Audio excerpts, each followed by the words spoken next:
Optics का पहला derivation किया था, जिसमें क्या दिखाया था हमने, मिरर फार्मूला कहते हैं, दर्पण सूत्र, कि 1/f बराबर होता है 1/v प्लस 1/, आगे जाके लेंस फार्मूला भी आएगा, इसे दर्पण फार्मूला, मिरर फार्मूला कहते हैं। लेंस वाले बारे में बस यहाँ प्लस की जगह माइनस आएगा, लेकिन डेरिवेशन उसके लिए भी लंबा चौड़ा करना पड़ेगा। अगला टॉपिक है मैग्निफिकेशन। 10th में मैग्निफिकेशन, आवर्धन वर्ड सुना है 10th में? आवर्धन का मतलब क्या होता है? आवर्धन का मतलब सोचो जरा क्या होता है? मैग्निफिकेशन, मैग्नीफाई करना, क्या मतलब हो सकता है आवर्धन का?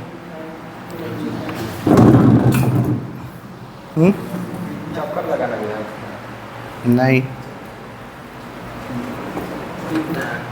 मैग्नीफाइंग ग्लास कहते हैं ना, सूक्ष्मदर्शी जो आप यूज करते हो, डेंटिस्ट यूज करते हैं या जो भी। तो मेनली अगर वस्तु अगर इस साइज की है तो उसका प्रतिबिंब इतना बड़ा मिल जाता है हमें, ठीक है। तो मैग्नीफाई का मतलब होता है वस्तु का बड़ा प्रतिबिंब प्राप्त करना, इमेज प्राप्त करना, ठीक है, जिसको नॉर्मल लैंग्वेज में तुम कहते हो जूम किया गया है, हमें जूम करके वो किया है, इमेज लिया है। तो वस्तु तो छोटी सी होगी, लेकिन मैग्नीफाइंग ग्लास में देखोगे तो वस्तु बड़ी दिखेगी, ठीक है। बिना मैग्नीफाइंग ग्लास के देखो तो वस्तु ऐसे नॉर्मल साइज की दिखेगी। तो मैग्नीफाई करना मतलब क्या है? वस्तु की प्रतिबिंब का साइज क्या करना। तो लेंस का अपना अपना सब, जितने लेंस होते हैं, जितने प्रकार के लेंस होंगे, किसी की वक्रता त्रिज्या छोटी, किसी की ज़्यादा, किसी की फोकस दूरी कम, किसी की ज़्यादा, उस हिसाब से उसकी मैग्नीफिकेशन चेंज होती रहती है। ऐसा नहीं है कि उत्तल दर्पण का मैग्नीफिकेशन हमेशा फिक्स रहेगा या उत्तल का फिक्स रहेगा, वो डिपेंड करता है फोकस दूरी वगैरह कितनी है, ठीक है। तो मैग्नीफिकेशन का मतलब हो गया मैग्नीफाई करना। मैग्नीफाई का मतलब है छोटी वस्तु का बड़ा प्रतिबिंब प्राप्त करना, मैग्नीफिकेशन। अब कितना बड़ा प्राप्त हो रहा है उसके लिए फॉर्मूला होता है, ठीक है। 10th में ये सारे फॉर्मूले थे, मैं यहाँ लिख देता हूँ, हालांकि 10th का टॉपिक है, 12th में बस इसको डिराइव करना होता है। 10th मैग्नीफिकेशन, देखो एक वर्ड है रेखीय मैग्नीफिकेशन। तो मैग्नीफिकेशन दो टाइप के हैं सिलेबस में 12th में, एक है रेखीय आवर्धन, एक है कोणीय आवर्धन, दो टाइप के हैं। जब रेखीय आवर्धन आएगा तब मैं उसको दिखाऊंगा वहाँ पे m से, स्मॉल m से, ठीक है। दो टाइप के आवर्धन आएंगे आपके पास, रेखीय आवर्धन, कोणीय आवर्धन। कोणीय आवर्धन को मैं कैपिटल M से दिखाऊंगा। अगर रेखीय आवर्धन मैंने यूज किया है तो उसके लिए मैं कौन सा m यूज करूंगा? Small m। तो आवर्धन का फॉर्मूला सिंपल है, इमेज प्रतिबिंब की हाइट से वस्तु की हाइट को डिवाइड कर दो और माइनस का चिन्ह लगा दो। मतलब माइनस, ये इसमें तो नहीं है माइनस का चिन्ह, आगे वाले में height of image, H for height, I for image, I base में है, ठीक है। हाइट ऑफ इमेज मतलब प्रतिबिंब की ऊंचाई बटे हाइट ऑफ ऑब्जेक्ट बटे वस्तु की ऊंचाई, इनको डिवाइड में ले लोगे तो यही क्या है? मैग्नीफिकेशन है। एक और फार्मूला होता है मैग्नीफिकेशन का, वो होता है m बराबर माइनस प्रतिबिंब की दूरी दर्पण से बटे वस्तु की दूरी दर्पण से, ये फार्मूला होता है, ठीक है। तो मैग्नीफिकेशन का मतलब होता है किसी वस्तु की प्रतिबिंब का साइज कितना बड़ा करके दिखाया जा रहा है, या ऐसे परिभाषित कर सकते हो, प्रतिबिंब की ऊंचाई तथा वस्तु की ऊंचाई का अनुपात क्या कहलाता है? रेखीय आवर्धन कहलाता है, ठीक है, या दर्पण का आवर्धन कहलाता है। ये हो गया। जैसे मैं कल बोल रहा था ना, दर्पण आपके बहुत सारे टाइप के होते हैं। कोई दर्पण होता है जो आपका साइज बड़ा करके दिखाएगा, कुछ होते हैं जो आल्सो क्या करके दिखाते हैं? छोटा करके। जैसे मैंने गाड़ी के साइड मिरर का बता रहा था कल, तो साइड मिरर वाले हैं वो साइज छोटा कर देते हैं। तो आवर्धन का मतलब कुछ भी हो सकता है, बड़ा छोटा कुछ भी हो सकता है, आपको इस फॉर्मूले से पता चलेगा। तो हाइट ऑफ इमेज बटे हाइट ऑफ ऑब्जेक्ट, ये 10th क्लास का टॉपिक है। 10th क्लास में ये पढ़ा जाता था, अगर तुम्हें ढंग से ऑप्टिक्स पढ़ाया गया होगा पढ़ाने वाले ने। 12th में आपको क्या करना है? 10th में तो बस आपको बताया गया था कि ऐसा ऐसा हुआ था। 12th में आपको उसकी पूरी हिस्ट्री निकालनी है, पूरा उसको डिराइव करना है, और तब पता करना है कि आया कहाँ से ये हाइट ऑफ इमेज बटे हाइट ऑफ ऑब्जेक्ट, आखिर आया कहाँ से। 12th में पूरा डिटेल में जाना है। तो सबसे पहले इसके डायग्राम को समझेंगे, रे डायग्राम कहते हैं जिसको, किरण आरेख, रे डायग्राम। उसके बाद हम डेरिवेशन पे आएंगे। डेरिवेशन मेरे ऊपर छोड़ दो। रे डायग्राम के लिए तुम्हें बस अपने कॉमन सेंस लगाना है, जब पढ़ाया जाए तो बस देखना है और कंटिन्यू रहना है, डेली रहना है। जिस दिन बाई चांस किसी इमरजेंसी की वजह से तुम अगर घर पे रह गए तो कम से कम लेक्चर देख लेना, ठीक है। और इसके लेक्चर, ऑप्टिक्स के लेक्चर बहुत बड़े बड़े होंगे, कोई भी लेक्चर मुझे नहीं लगता आधे घंटे से कम का होगा, सब 1 घंटे के 45 मिनट के आसपास के होंगे, क्योंकि इसमें समझाने में समय लगता है। डेरिवेशन मेरे ऊपर छोड़ दो, डेरिवेशन में तुम्हें सबसे ईजी मेथड बताऊंगा, ठीक है। एक ऐसा मेथड जो किसी सिंगल किताब में नहीं मिलेगा, मल्टीपल किताबों का मेथड, कुछ मेरा भी पर्सनल मेथड है उसमें। तुम्हारा काम है बस डायग्राम समझना, ठीक है। डेरिवेशन तो मैं समझा ही दूंगा। देखो डायग्राम के लिए क्या करना पड़ेगा क्या लेना है आपको, दर्पण। मैं उत्तल अवतल कुछ भी ले सकता हूँ, बट प्रैक्टिस हम अवतल पे कर रहे हैं, अवतल पे ही करेंगे, अपना उस पर फोकस बना रहेगा। एक ही दर्पण लेंगे तो हमें काफ़ी चीज़ें पता रहेंगी पहले से। यही बना देता हूँ, तो थोड़ा आगे ले लेते हैं। ये है एक क्या है ये, उत्तल या अवतल? अवतल लेंस है। और अब ये पॉलिश हो गया तो दर्पण हो गया। लाइट हमेशा किस साइड से दिखानी है आते हुए? दर्पण लेने के बाद सबसे पहला काम क्या करना पड़ता है? सबसे पहले इसका बीच का हिस्सा ढूंढते हैं, ध्रुव, जिसको पोल कहते हैं। अब पोल के जरूरी नहीं कि वहां पोल लिखना है। पोल क्यों ढूंढते हैं? थोड़ा और नीचे आ जाते हैं। पोल क्यों ढूंढते हैं? ताकि हम मुख्य अक्ष उस पर बना पाए, क्योंकि पोल नहीं रहेगा तो मुख्य अक्ष आप बना ही नहीं पाओगे, क्योंकि वही तो सारा बेस है, उसी के ऊपर तो आप सब वस्तु वगैरह रखोगे। मुख्य अक्ष किसे कहते हैं? ध्रुव के दोनों ओर खींची गई काल्पनिक रेखा। हालांकि दर्पण है, दर्पण को दूसरी साइड से ज़्यादा कोई मतलब होता नहीं है मैक्सिमम केस में। लेंस में होता है दोनों तरफ से, लेंस में दोनों साइड से मतलब होता है। लेंस में इधर भी बन रहा होगा, उधर भी बन रहा होगा, कुछ ना कुछ। और क्या करते हैं हम, बताओ? इतना तो बेसिक मैं बता ही दिया हूँ तुम्हें।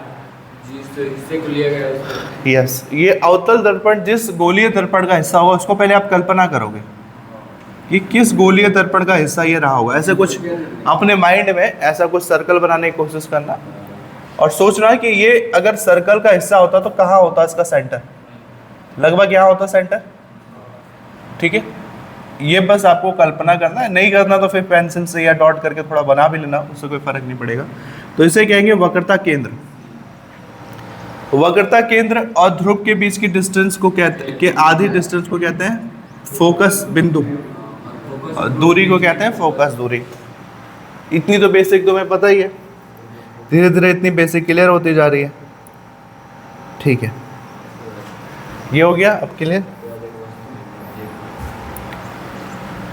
ओके। यहाँ इसे कह दिया हमने पोल, ध्रुव, इसे जब ये लाइन अगर खींची जाएगी जैसे पिछले डेरिवेशन में, तो उसे पोल कहेंगे। अभी की आज के डेरिवेशन जरूरत नहीं पड़ेगी, ठीक है। अब हमारे पास एक वस्तु है जिसकी हमें आवर्धन क्षमता निकालनी है, ठीक है, डिराइव करना है। तो वस्तु हमने दूर नहीं रखा है। अगर आप सी से दूर रखोगे तो उसे कहेंगे अनंत पे, और अगर वस्तु अनंत पे रहेगी तो वो समझ में कैसे आएगी अनंत पे? तो प्रकाश सीधी जाएगी, बिल्कुल मुख्य अक्ष के समांतर जाएगी प्रकाश, ठीक है। लेकिन ये वस्तु हमने दूर नहीं रखी है, डिस्टेंस में ही रखी है, लिमिटेड डिस्टेंस में, सी के पीछे रखी है। लेकिन इस सी के पीछे इधर कहीं मैंने वस्तु रख ली है, इधर कहीं ले लो,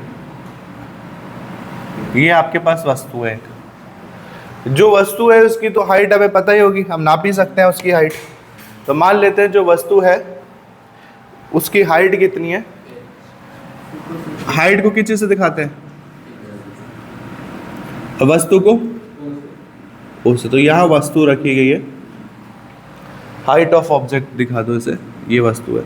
ये इस पॉइंट का नाम रख सकते हो, ये जो पॉइंट है ऊपर वाले को ए बोल लो, नीचे वाले को बी, ए बी।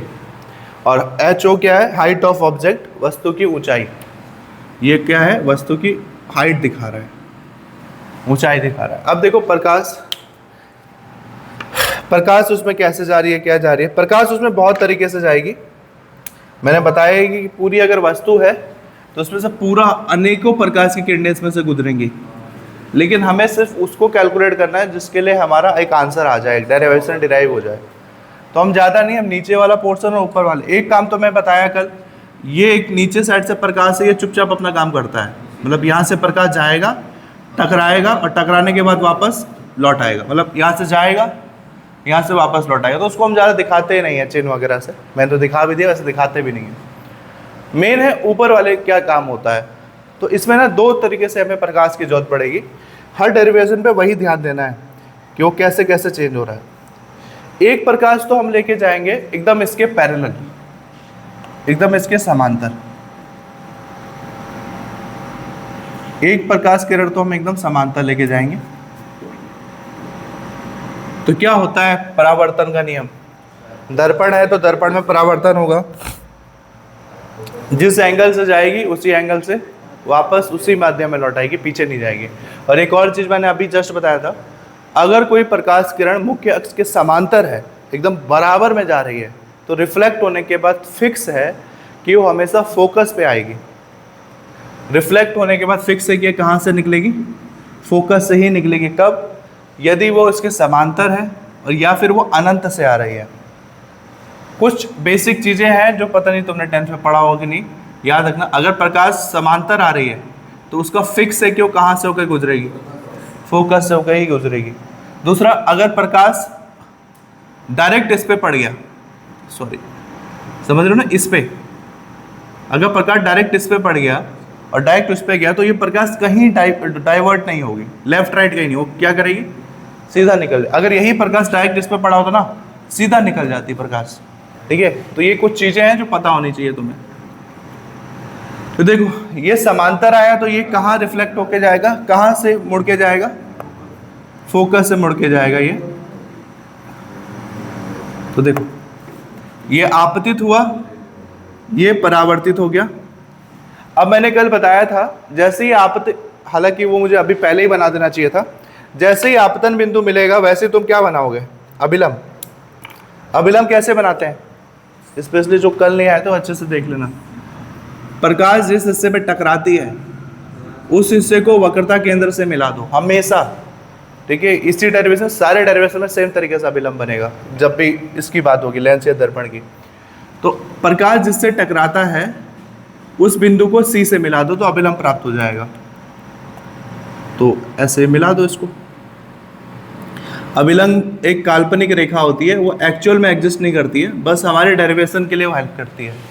तो ये अभिलंब हो गया। अच्छा, ये अभिलंब की जरूरत क्यों पड़ी, क्योंकि हमें परावर्तन, इस दर्पण है ना, दर्पण में परावर्तन का नियम फॉलो होगा। परावर्तन का नियम में क्या होता है, मुख्य अक्ष होता है, बीच में अभिलंब होता है, आपतित किरण होती है, परावर्तित किरण होती है, बीच में इनका एंगल होता है कि आपतन कोण परावर्तन कोण के बराबर होगा। तो ये करने के लिए वो सब चीजें हमारे पास होनी चाहिए। मतलब हमें पास पृष्ठ आ गया, सीधा नहीं है बट टेढ़ा ही है, ऐसा ही है। एक पृष्ठ है, आपतित किरण है, तो आपतित किरण के बाद अब अभिलंब की आवश्यकता होगी, क्योंकि एंगल कभी भी नापेंगे तो किरण और अभिलंब के बीच नापेंगे। अभिलंब भी नहीं होगा तो एंगल किसके बीच नापोगे तुम फिर। एंगल कभी भी इसके साथ नहीं नापेगा, एंगल हमेशा नापता है प्रकाश और अभिलंब के बीच, ग्रीन वाली लाइन और ब्लू वाली लाइन के बीच। ठीक है, और परावर्तन का नियम क्या कहता है, जितने में आपतित किरण है उतना ही परावर्तित किरण। तो मान लो ये आपतित किरण के कारण जो कोण बना वो थीटा है, तो परावर्तित के कारण जो बनेगा वो भी क्या बनेगा, थीटा ही बनेगा, क्योंकि एंगल आई एंगल आर के बराबर होता है। तो थीटा थीटा, ये आपतित किरण है, ये परावर्तित किरण। इतना समझ में आया। ठीक है, आपने परावर्तन का नियम फॉलो किया और एंगल, इक्वल एंगल में इसको डिवाइड कर दिया। तो एक प्रकाश तो ऐसे जा रही है। अब दूसरी प्रकाश किरण का क्या, दूसरी प्रकाश किरण को हम डायरेक्ट, ये भी परावर्तन का नियम फॉलो करेगा, लेकिन इसको हम डायरेक्ट ले जाएंगे ध्रुव की तरफ, इसको हम डायरेक्ट ले जाएंगे पोल पे।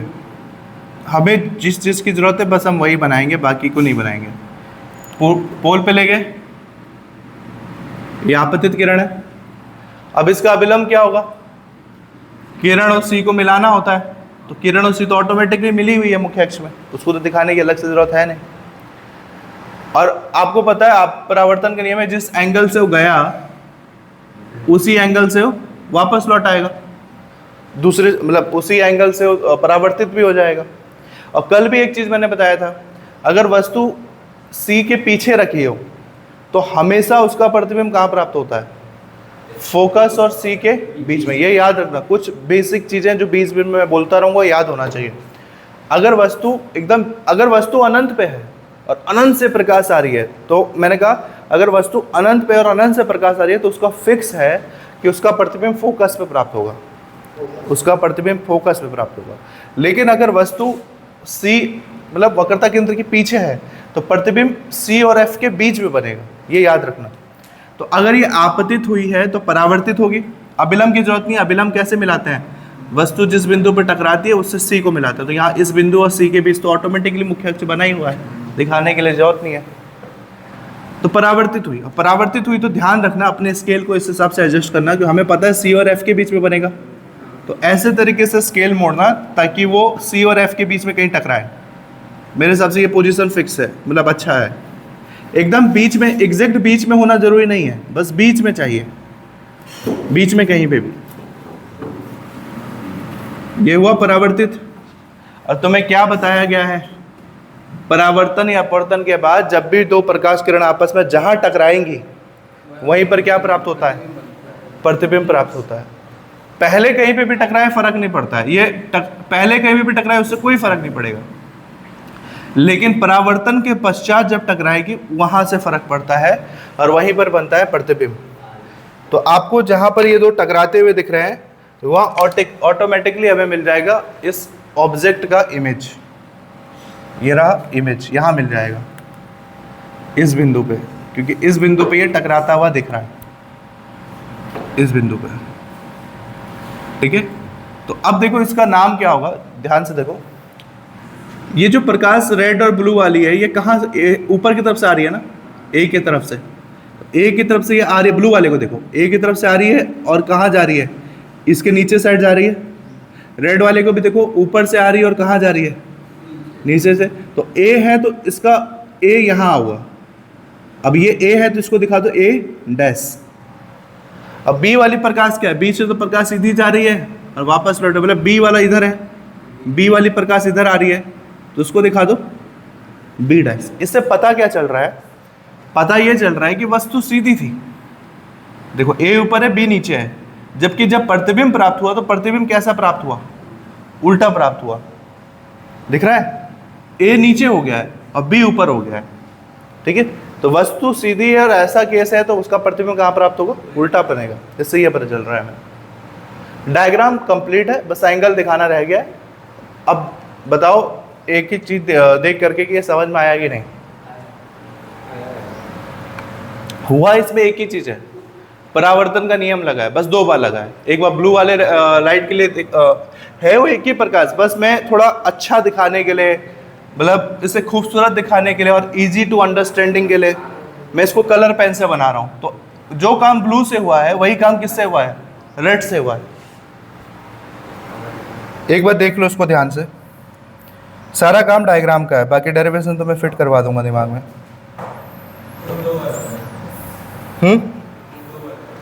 इसलिए दो बार किया क्योंकि हमें ना हाइट चाहिए दोनों की, हमें पता है इसका फॉर्मूला तो पहले से पता है, हाइट चाहिए। तो हाइट के लिए आपको ऑब्जेक्ट भी पता होना चाहिए, इमेज भी पता होना चाहिए, इमेज की हाइट।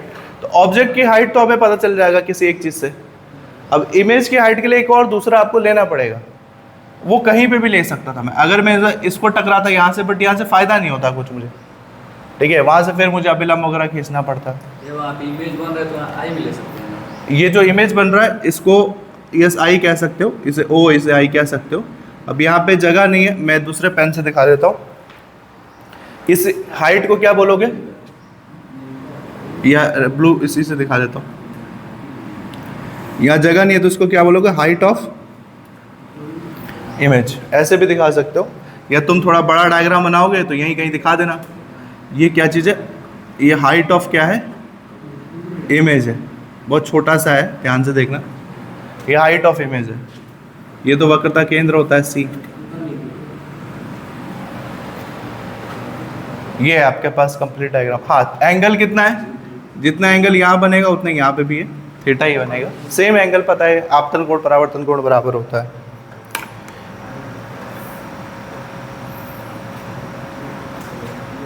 आया समझ में? एक रफ डायग्राम बना के समझाता हूँ जल्दी से मैं, वो मैं हर डेरिवेशन में समझाता हूँ, इसमें भी समझा देता हूँ। कहाँ बताऊँ, ये ठीक है। देखो हुआ क्या, ये आपने दर्पण ले लिया, अवतल दर्पण, ध्रुव पहचाना और क्या ले लिया, मुख्य अक्ष ले लिया। ओके, अब ये लिया तो वक्रता केंद्र और फोकस पहले बना दिया करो, ये बेसिक है। ये वस्तु ले लिया, वस्तु का नाम रख दो ए बी, वस्तु की हाइट को, हाइट ऑफ ऑब्जेक्ट को एच ओ। दो तरीके से प्रकाश गुजारना है, एक तो सीधा, सीधा जाएगा तो किससे टकरा के जाता है, सीधा मतलब समांतर जाएगा मुख्य अक्ष के, तो फोकस से हमेशा जाएगा, और एक आएगा एकदम पोल पे से टकरा के, तो ये ऐसे जाएगा। और हमें पता है कभी भी वस्तु सी के पीछे हो तो प्रतिबिंब कहाँ बनता है, सी और एफ के बीच में बनता है। यही तो हुआ है। बस बीच में मैंने क्या दिखा दिया, थोड़ा एक अभिलंब दिखा दिया है, अभिलंब। इसके लिए अभिलंब तो यही हो जाएगा सीधा, ये वाली लाइन। बस यही चीज़ है, बाकी एंगल सबको थीटा थीटा दिखाए, थीटा थीटा थीटा थीटा, ये तो है। इस पे V और U आ रहा है, तो V और U भी देख लो। किसे कहते हैं U? U किसे कहते हैं, स्मॉल u?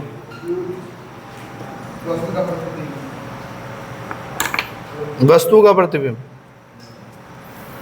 U किसे कहते हैं? U और V डिस्टेंस है।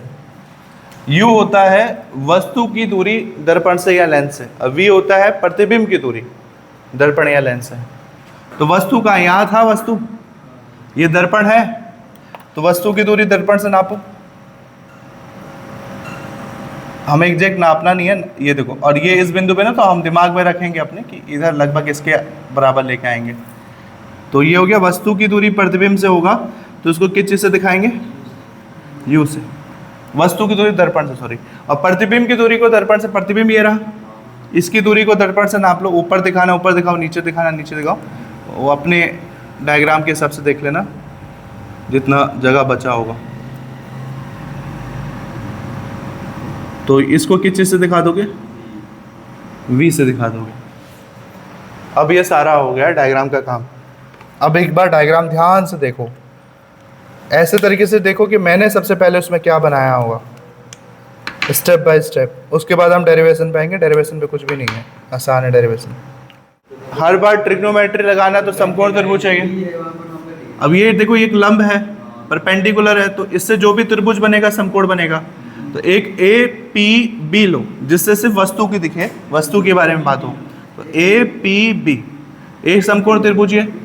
दूसरा समकोण त्रिभुज नीचे है, इसमें प्रतिबिंब आना चाहिए, तो ये हो जाएगा ए डैश पी बी डैश।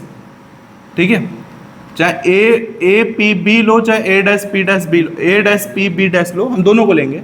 ध्यान से देखो, त्रिभुज, यहां से हम डेरिवेशन कर रहे हैं। त्रिभुज किसमें, पहले कुछ लिखने वाला काम भी इसमें कर देते हैं, एक लाइन, डायरेक्ट डेरिवेशन पर नहीं जाएंगे। लिख देते हैं, यदि वस्तु की ऊंचाई,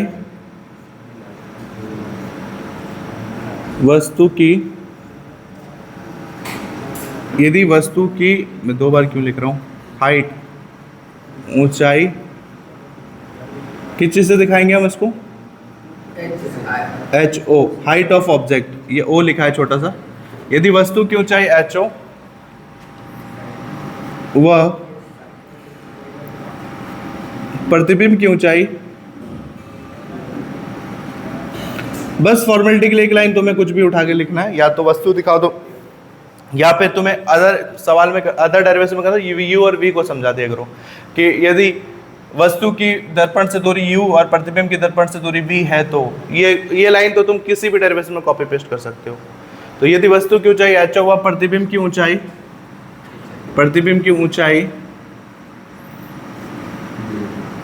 h i है, तो बस मुझे एक लाइन लिखना था, डायरेक्ट डेरिवेशन करना अच्छा नहीं लग रहा था। तो अब ट्राइंगल उठाओ, एक ट्राइंगल लो, क्योंकि पता है त्रिकोणमिति लगाना है, ट्रिग्नोमेट्री, तो आपको एक समकोण त्रिभुज लेना पड़ेगा, एक ऐसा ट्राइंगल लेना पड़ेगा जिसमें एक एंगल परपेंडिकुलर हो, एकदम 90 डिग्री पे हो, लंब।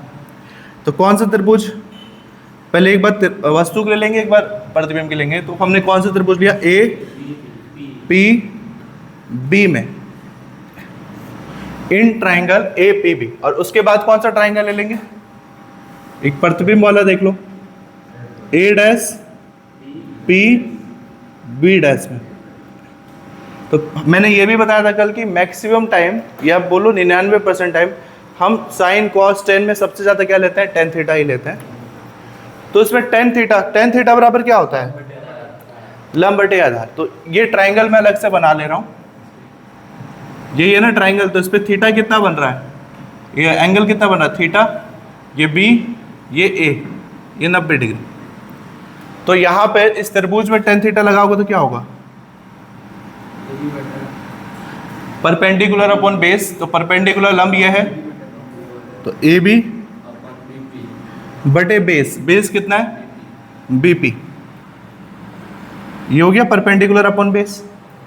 अब नीचे वाला ट्राइंगल ले लो, इसके लिए बना लो, उसके लिए भी कुछ क्या ही करना है, ये सिंपल बी डैश से कहाँ गया, पी गया, ये बी डैश से पी, और पी से कहाँ आ गया, ए आ गया, ए डैश, ये बना। एंगल कितना है थीटा, और ये एंगल कितना है 90 डिग्री।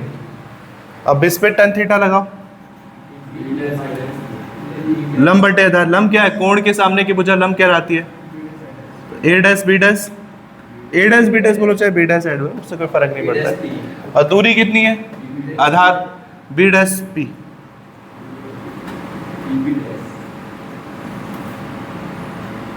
हो गया। दोनों में देखो, दोनों किसकी वैल्यू है, टेन थीटा की वैल्यू। तो चूंकि दोनों टेन थीटा की ही वैल्यू है, तो आप दोनों को नहीं, इसमें थीटा की आवश्यकता नहीं पड़ेगी, थीटा करने की, हाँ कर भी सकते हो, थीटा बराबर कर भी सकते हो, बट इसमें नीड नहीं पड़ेगी। अब दोनों टेन थीटा की वैल्यू, तो ये भी इसके क्या हो जाएगा बराबर। तो इसे इक्वेशन 1 डाल लो, इसे इक्वेशन 2 डाल लो, और लिख दो समीकरण 1 और 2 से। तो फ्रॉम इक्वेशन 1 एंड 2, दोनों थीटा की वैल्यू है, ठीक है। तो दोनों एक दूसरे के बराबर, टेन थीटा बराबर a b upon b p है, और उधर टेन थीटा बराबर क्या है, a dash b dash upon b dash p. तो दोनों थीटा की वैल्यू है, तो आपस में बराबर हो जाएंगे। क्या बोलने की कोशिश कर रहा हूँ, टेन थीटा बराबर क्या है, इधर ए बी बी पी है, और इधर टेन थीटा बराबर क्या है, ए डैश बी डैश, ये है। तो जब टेन थीटा इसके भी बराबर, टेन थीटा इसके बराबर, इसका मतलब ये दोनों भी आपस में बराबर हैं। अब ये जो अलग पोर्शन अभी लिखा, इसको लिख के छोड़ दो, हम आगे जाके इसकी बस वैल्यू लिखेंगे, आंसर आ जाएगा, ऑटोमेटिक आंसर आ जाएगा। इसको थोड़ा बीच में लिखो, लाइन तिरछा हो गया है क्या हो जा रहा है, ये कैमरे में आ रहा है ये वाला, क्योंकि काफ़ी नीचे है ये।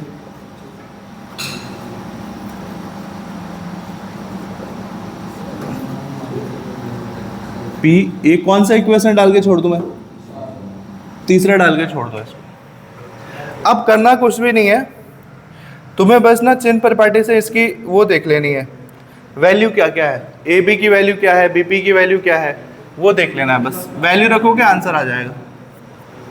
तो कहाँ लिख लो, इधर लिख लो कि उधर लिखो,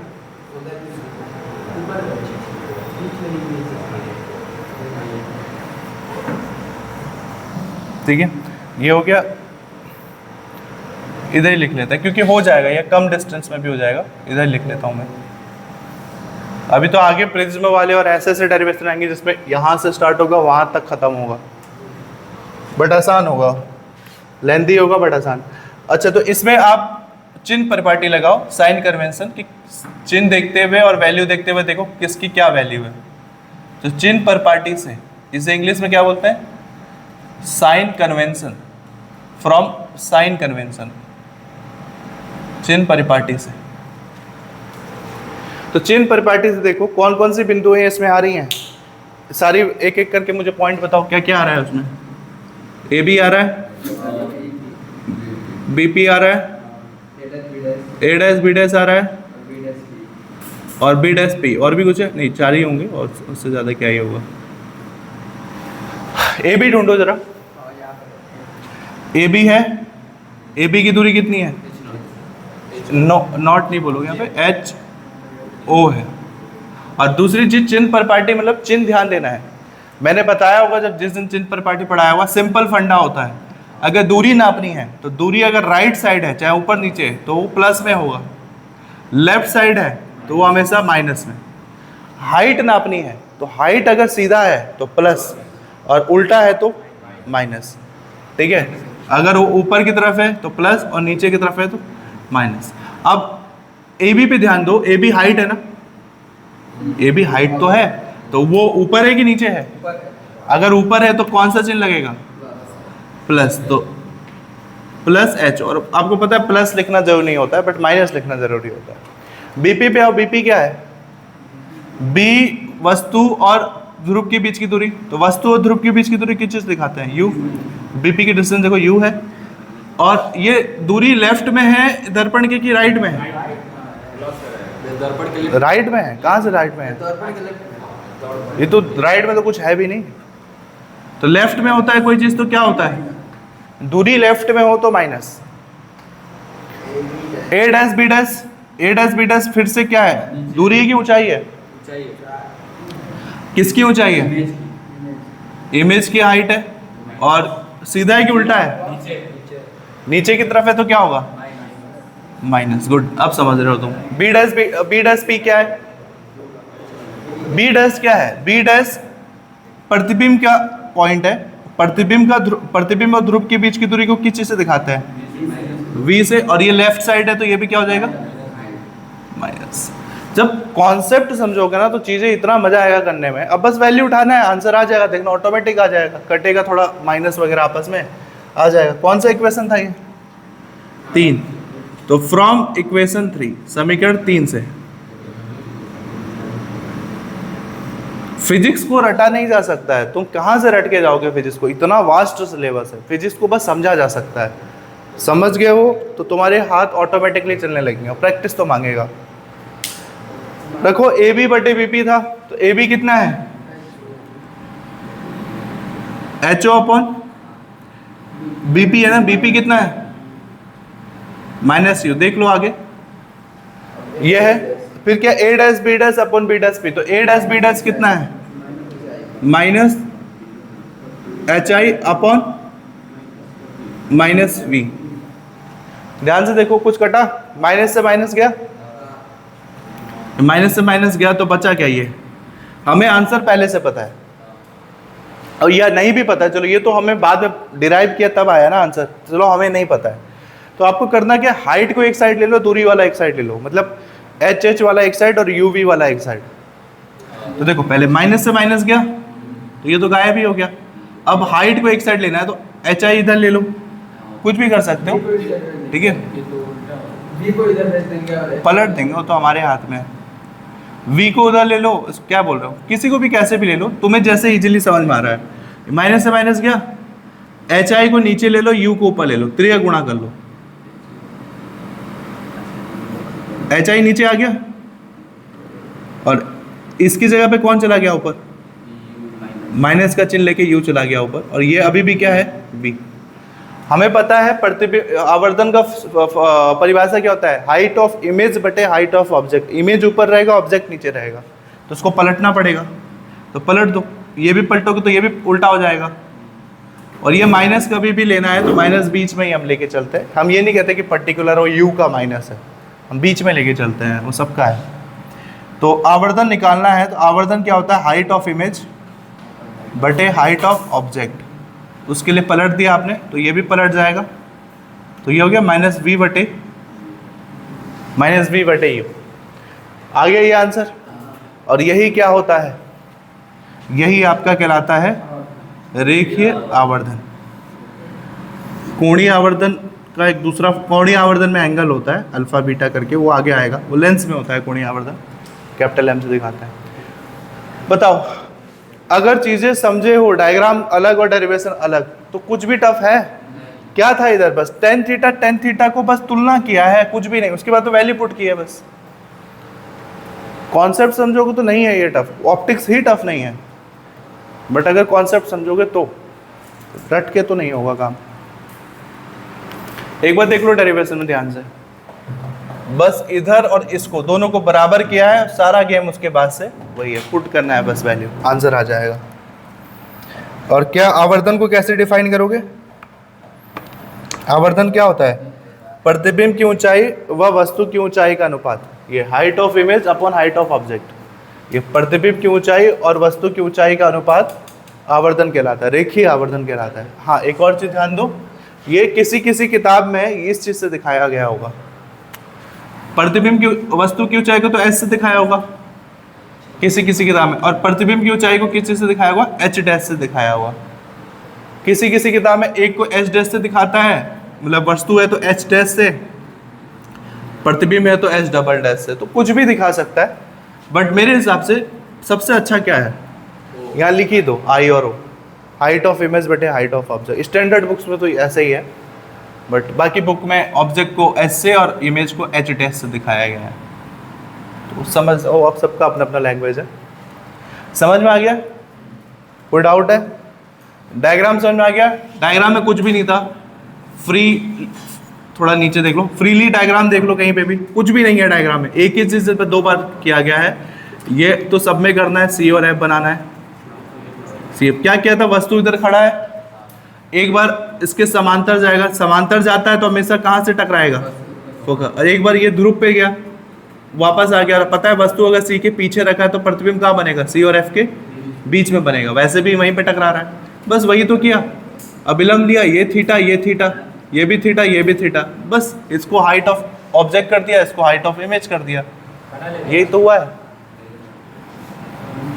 ठीक है, बस उसके बाद अगला देखेंगे।